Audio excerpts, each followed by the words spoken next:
So in this class, we are reviewing our prepositions and the difference between the words in and at. In is used to indicate a location or a position of something if there's some type of border. So like we've got some common uses like in a neighborhood, in a county, or in a city, because a city has a border, right? You might say something like, I was born in Aguascalientes, but I am now living in Montbello in Denver, okay? We can use it to talk about living in a state. We love living in Colorado, or living in a country. There are many more job opportunities in the United States than in my country, okay? So let's practice with this. I could tell you about myself. Norma, I used to live in Atlanta. Atlanta is a city in Georgia. Georgia is a state in the United States. It's in the Southeast. Okay? Your turn. Tell us about where you live now and where you used to live. Using the word in.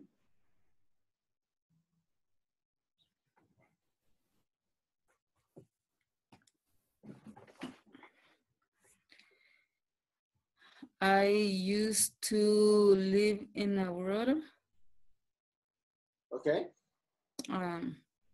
Aurora, it's the city of Colorado. It's a city in Colorado. In Colorado. And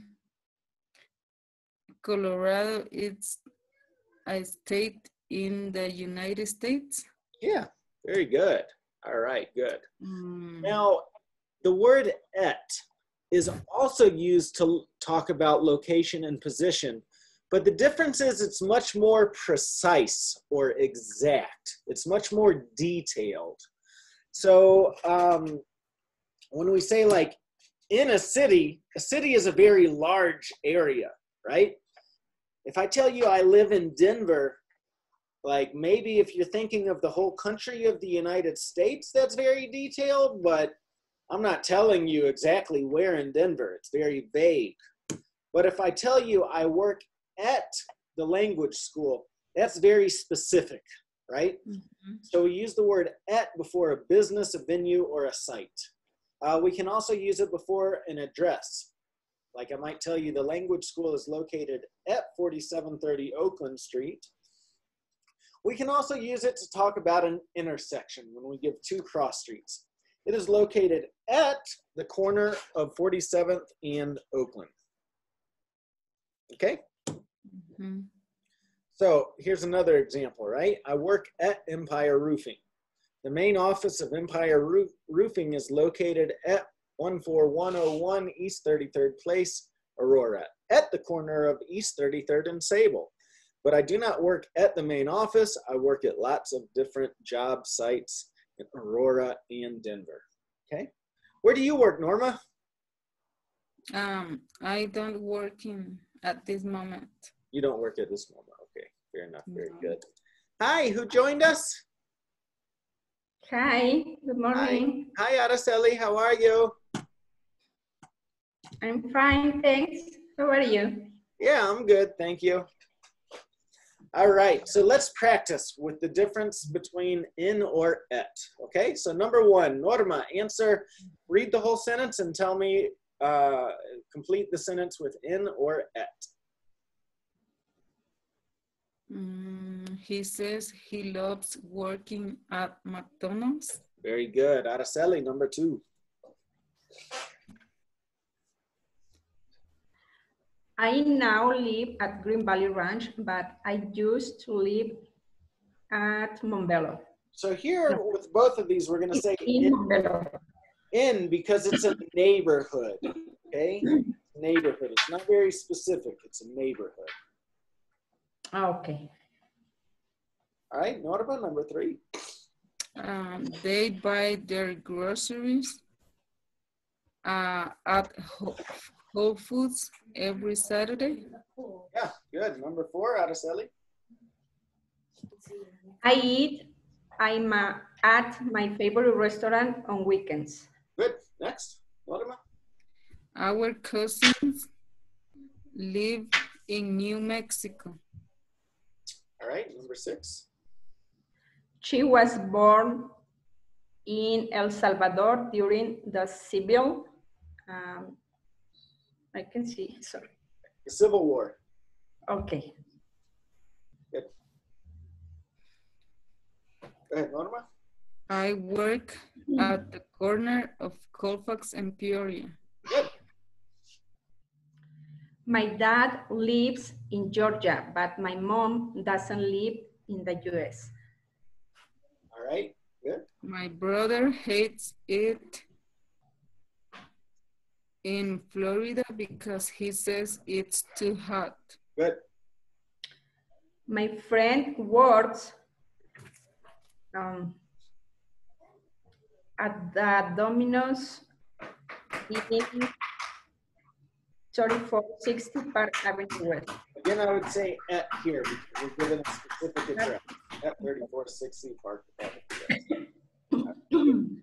All right, so we're in intermediate level 3. That means that you should now start being familiar with different verb tenses or different times in English, right? So the first example is just the verb infinitive, to buy.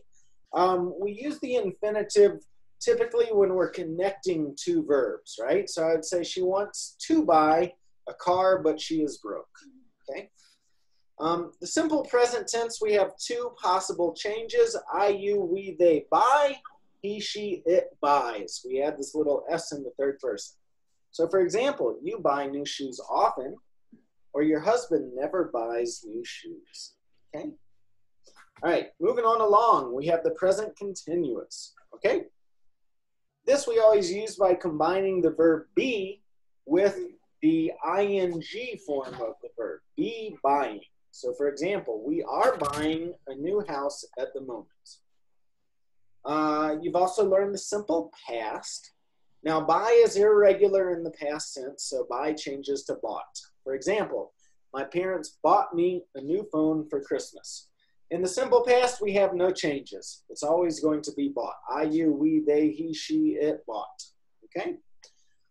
Past continuous, we're going to change the verb be and then we to the past tense, and then we also use the ing form of the verb. I was buying lotto tickets yesterday when you called. All right, last one that you should know at this point is the future. And in English, we have two forms of the future. You can always form the future with the word will plus a verb. For example, I will buy a mansion when I'm rich. No changes with this either. I will, you will, he will, she will. It's all the same. We have another way of talking about the future with the verb be plus going to plus the verb. So for example, I am going to buy new clothes later today. This, of course, changes depending on the verb be. I am, you are, he is. Okay? All right. So I want to do a practice with you right now, okay? I want you to pick one verb. So Norma, you can choose whatever verb you want to use. Araceli, you can use whatever verb you want to use. And let's go to the chat feature of this. All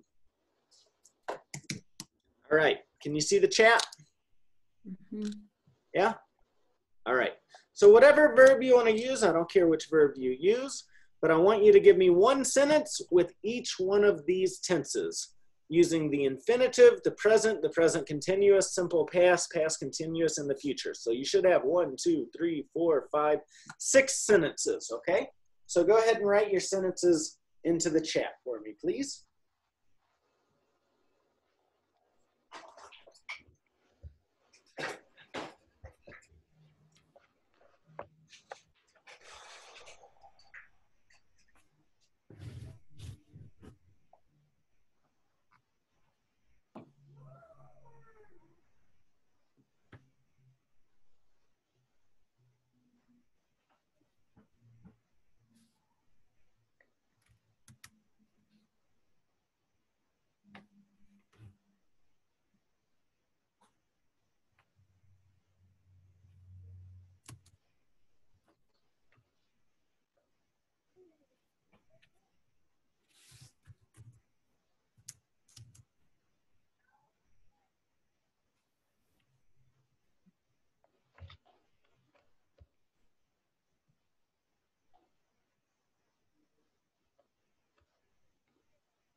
Good, Norma. Mm-hmm. All right, so that's with the infinitive. Now give me one in the simple present. Okay.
Good, Araceli, yeah.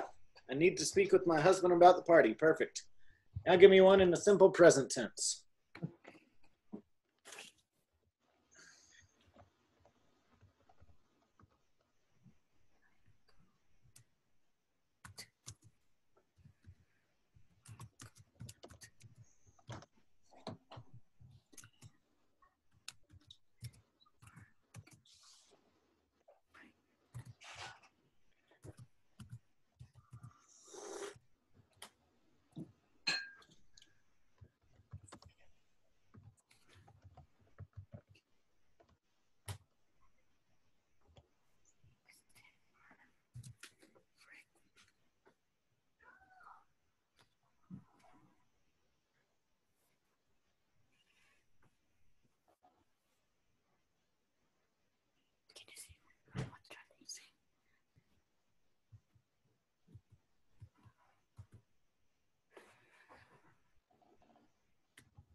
We speak English in the school, yes.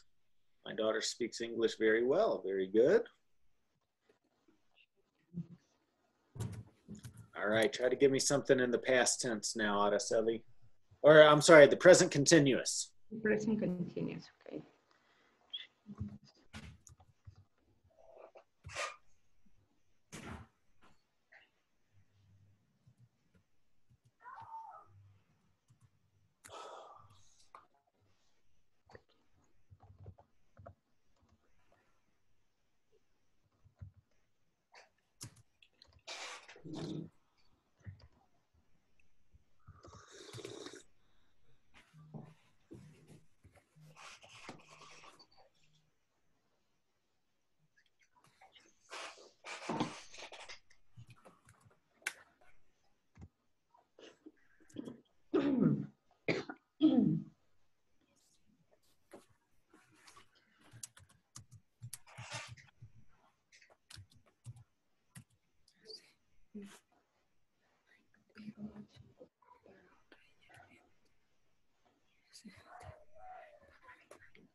Y aquí.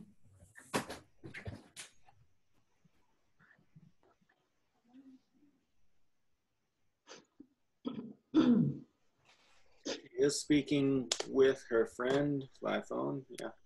I normally say on the phone, but that's fine. She is speaking with her friend on the phone. On the phone? Uh-huh. And you're spelling with the wrong way. Let me show you. With. W-I-T-H. W-I-T-H. Oh, yes. With. Yeah. I spoke with my mom yesterday. Good. That's an irregular verb, and you got it right in the past tense. Very good, Araceli. Norma, where are your sentences? I don't know. Are you in the chat? You wrote the first one in the chat, but I haven't seen anything else come from you.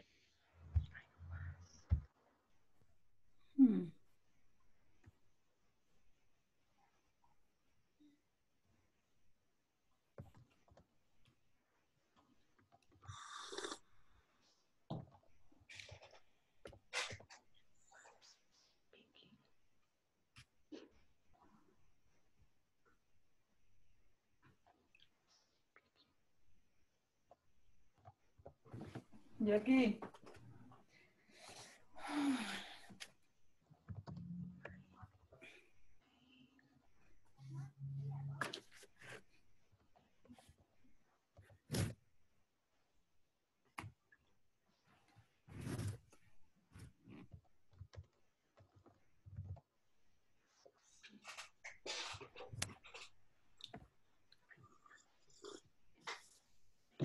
I don't know. I think I sent it to the wrong way.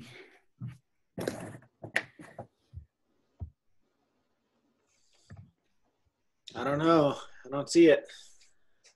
I was speaking with my neighbor last weekend. Good, Araceli. And we'll...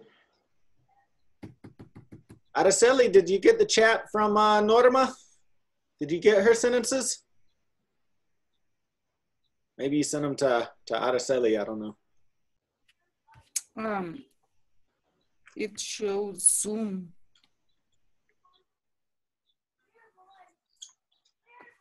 I don't know where.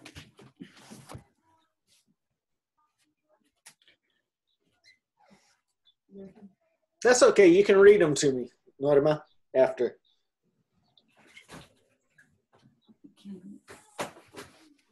All right, so Araceli, last one with the future, please. Okay. Miren, no es ahí, dice. No sé dónde está él.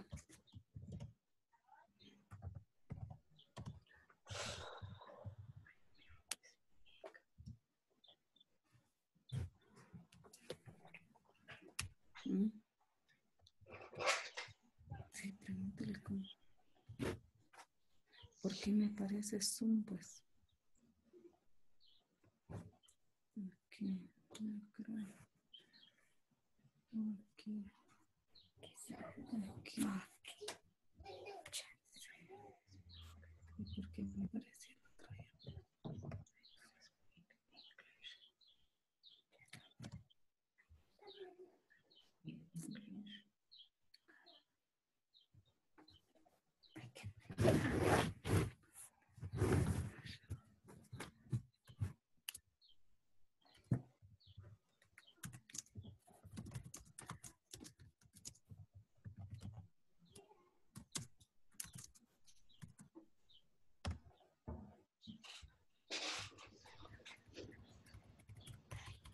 Good, Araceli, perfect.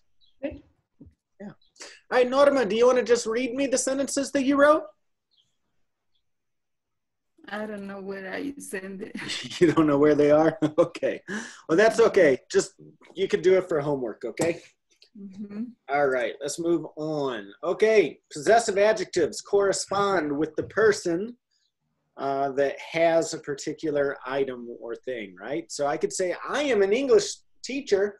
You are my students, okay? So my corresponds with I. You are a good student. I am your teacher. So your corresponds with you.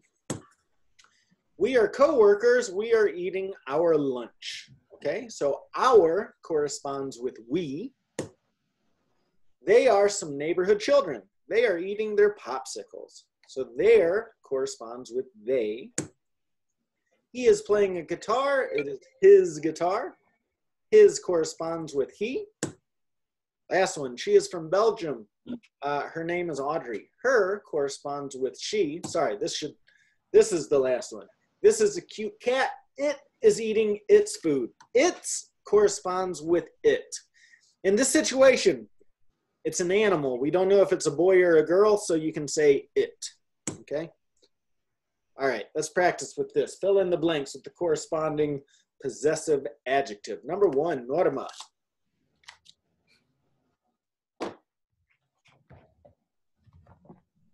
I drive a new truck.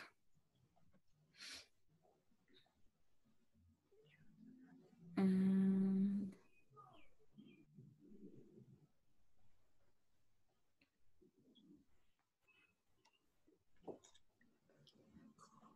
drive a new truck. So who are we talking about? I drive a new truck.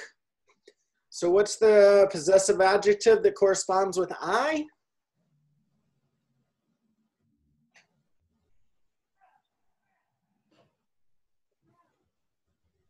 It's mine. My new truck is big and red. All right, number 2, Araceli.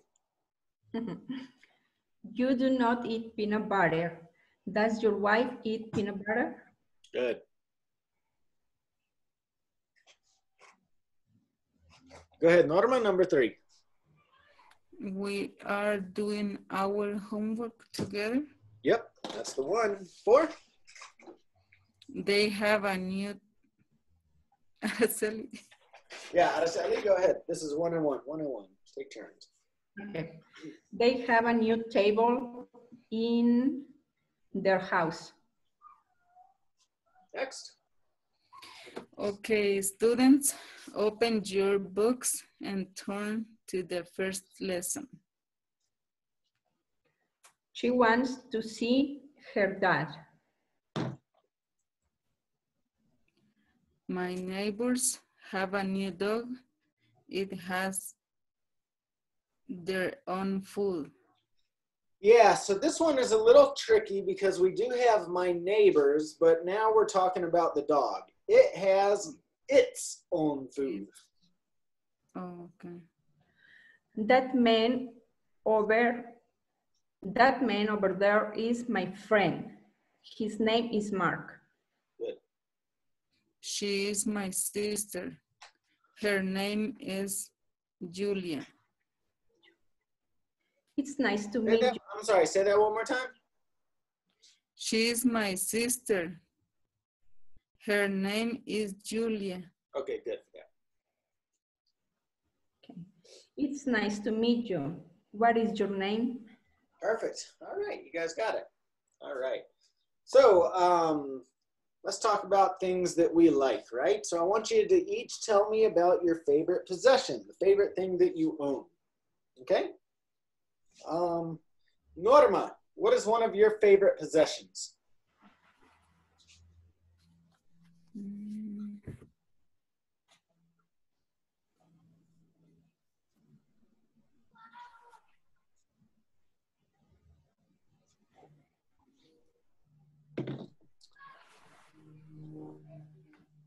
Something that you own, Norma, something that you have, something that you really like. It could be a piece of clothing or a piece of jewelry, an electronic device like a TV or a computer, your car, your house, I don't know, something that you have. My phone, I think so.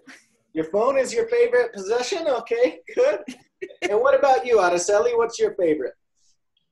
I think my favorite possession is my truck. Your truck. Okay, good. All right. So tell me about that. Norma, why do you like your phone so much? Why is that your favorite? Because I use it every day. Yeah. Good. And your truck, Araceli, why do you like your truck so much? Because it was a gift from my husband in Christmas. For Christmas, okay? It was a Christmas present. Nice. Ooh, you have a nice husband. That's good. Oh, nobody ever bought me a car. All right.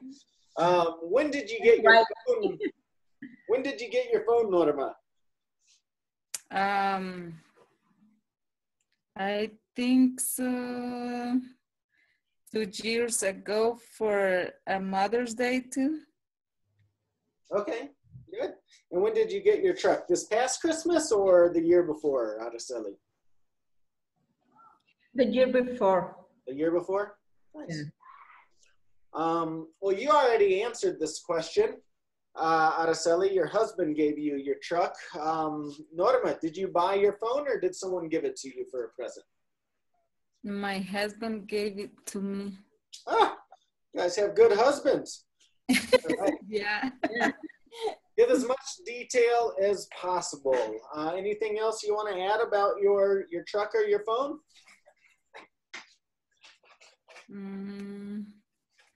That's okay. Are your tastes the same as your spouse? So like, what that means is if I asked your husband, Araceli, would he say that his truck is his favorite thing too? Or do you think it would be different? And same for you, Norma. Does your husband have the same taste as you? Or is it different? Different. It's different? How so? Tell me about that.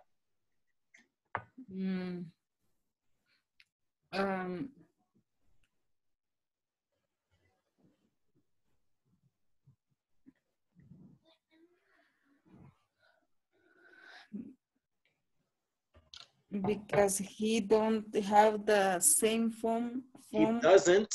He doesn't have the same phone as me. Oh, okay. Are you like I know a lot of people that one person has an iPhone and the other person has the Samsung, and they're always fighting about their phones. Is that like the same thing with you and your husband? Mm-hmm. Yeah. Okay. Fair enough. What do you think his favorite possession is?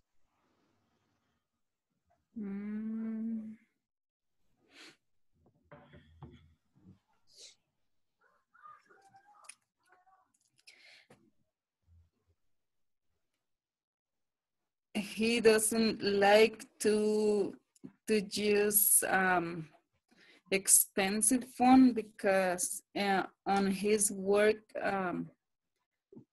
he always broke his phone.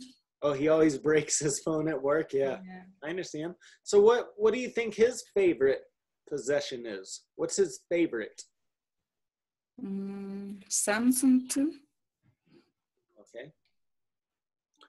What about your husband, Araceli? I think his favorite position is his tools. His tools? Yeah, he loves the tools. Yeah? So he likes to work with his hands. He likes to build stuff and fix stuff.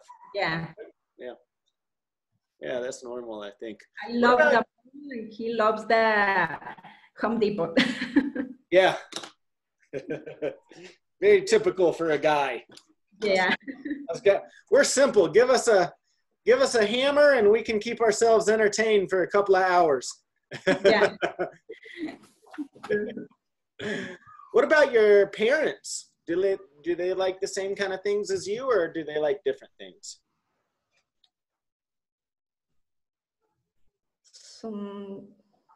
I don't know. I think right now are different because they are old now. I think, yeah, all is different. Yeah. What about with your kids? Do you think they have the same tastes as you or different as well? The tastes, we are talking about food? No. Not? This refers to anything. When you have taste for something, it means you like something. Oh, okay. So like in this situation, your favorite thing, Araceli, is your truck, right? That's your taste. That's your favorite thing, right? So do your kids love cars too, or do they like different things? Okay. And yeah, my children's Children, no S. Children. Sorry, my children. I think are different. Okay. Different the taste from me. Yeah, kids typically like different things. Okay, very good.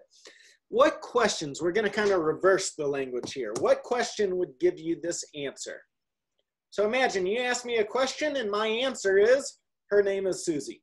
What question did you just ask me to get this answer? What is her name? Exactly, yeah, good. All right, Araceli, John broke the glass. Who broke the glass? Very good. Taxes are due on April 15th.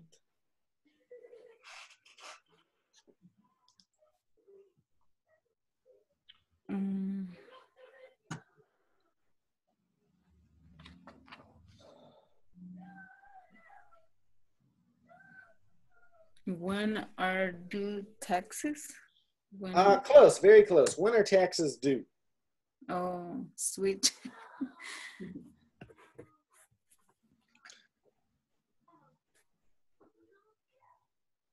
All right. Oops, sorry, I didn't put the next one out there. The park is around the corner on the left side of the road. Araceli? Where is the park?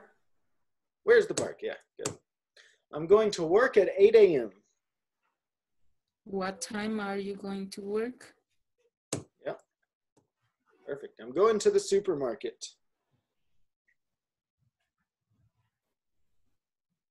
Where are you going? Yeah.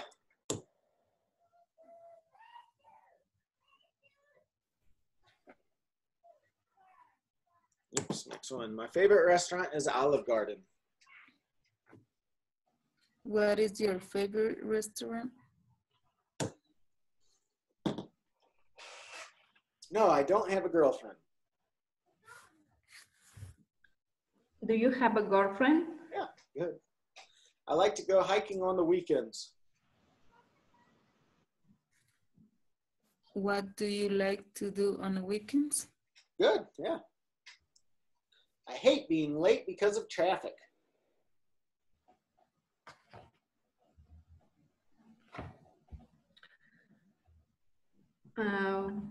What do you hate about the traffic? Excellent. All right, you guys got it. All right, so we've got some new expressions for you, okay? These are called idioms. An idiom is just an expression where you say one thing, but the real meaning is something different, okay? So one expression is to go back and forth. To go back and forth. All of these expressions have to do with the word back, okay?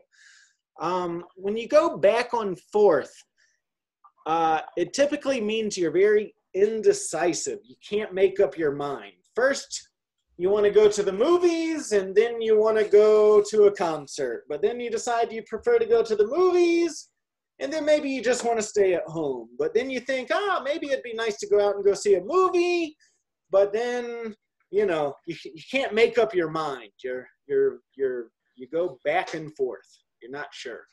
Okay. To back down. To back down means to retreat. Typically, this has to do with like a fight.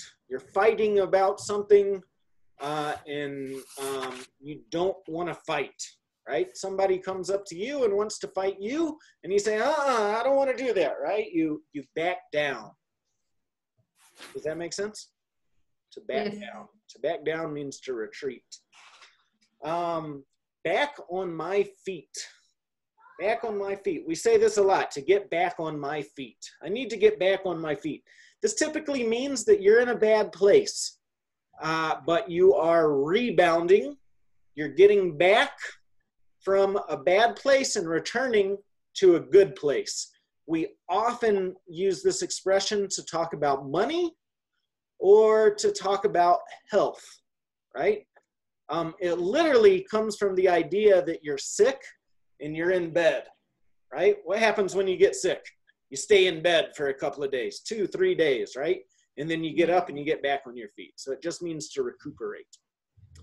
To back out of something is another good expression for you, for when you, maybe you commit to something, you agree to do something, and then later you change your mind and you back out of it, right? Maybe you tell somebody, hey, you have to move this weekend, right? I'll help you. I'll help you move. My friend Araceli, she has a truck. She's gonna come help us move, right? And then I call Araceli on Saturday and she doesn't pick up the phone, right?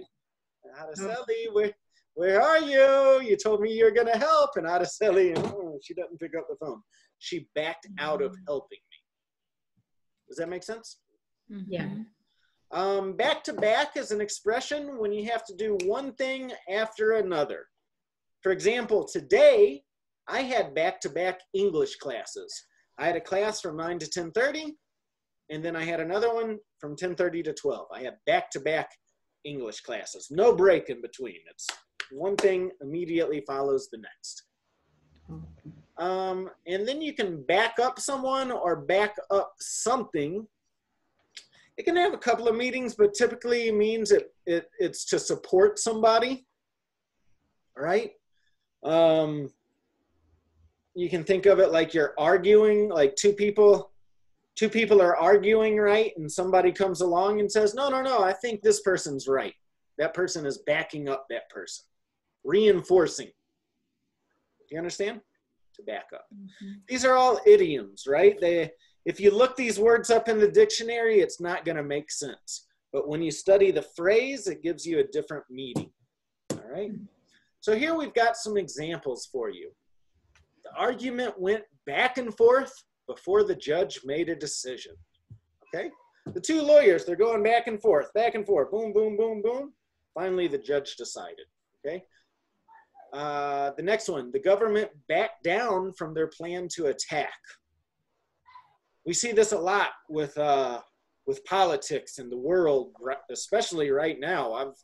I've been amazed over the past 4 years with all the threats that our president has made against, North Korea, in Iran, in Venezuela. But at the end of the day, we haven't actually done anything. The government keeps backing down. All right.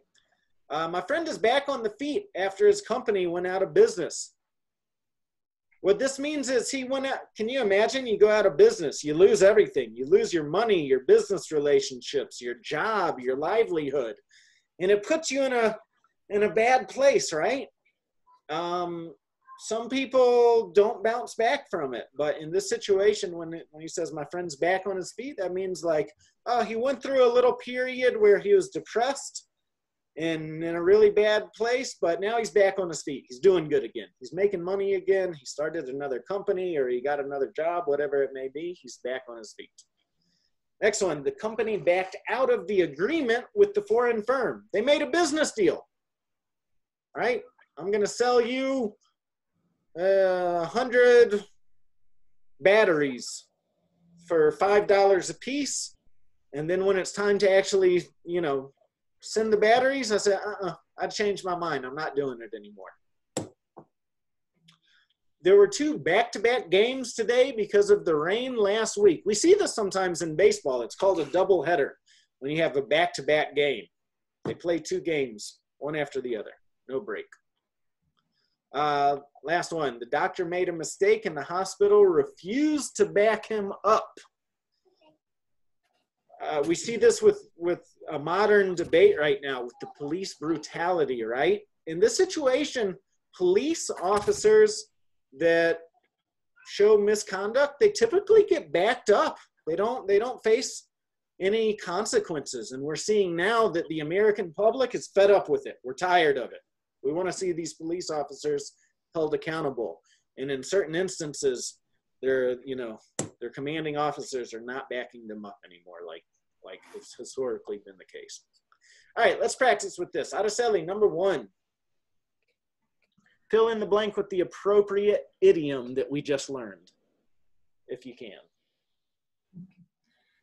I can't make up my mind about dinner. I keep going between the lobster. I keep going back and forth between the lobster and the steak. Yep.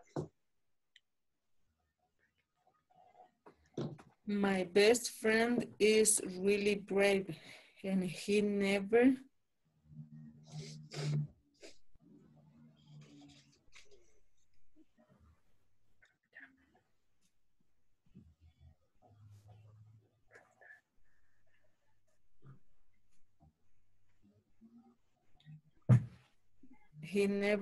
back out. Here I would say backs down. Oh, back down. Never backs down. Backs down, to back down specifically has to do with the idea of some sort of confrontation. Back out has more of an idea with an agreement. They kind of have similar meanings, but one is more related to a fight or a confrontation, and the other one is more related to an agreement or a promise. My friend never backs down from a fight. All right, number 3, Araceli. I filed for bankruptcy last year, but now I am back on my feet. Good. I really want to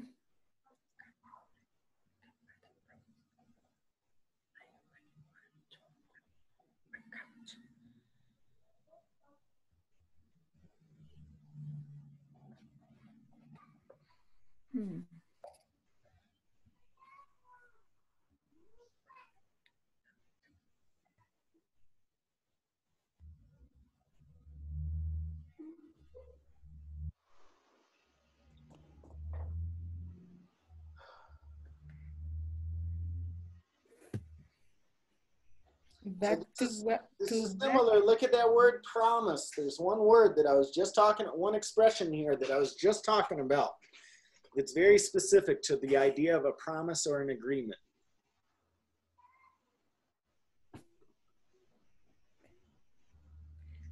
Back out. Yep. I really want to back out of the camping trip this weekend, but I promised.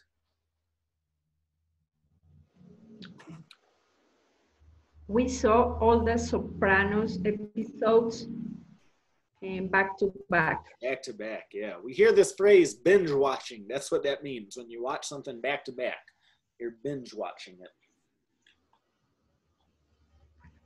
Last one, number 6. When the police are in trouble, they call for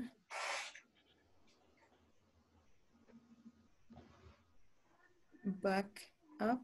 Back up, yep. Very good. All right, guys. That was it for lesson number 3. Make sure you study and then do your homework in the workbook.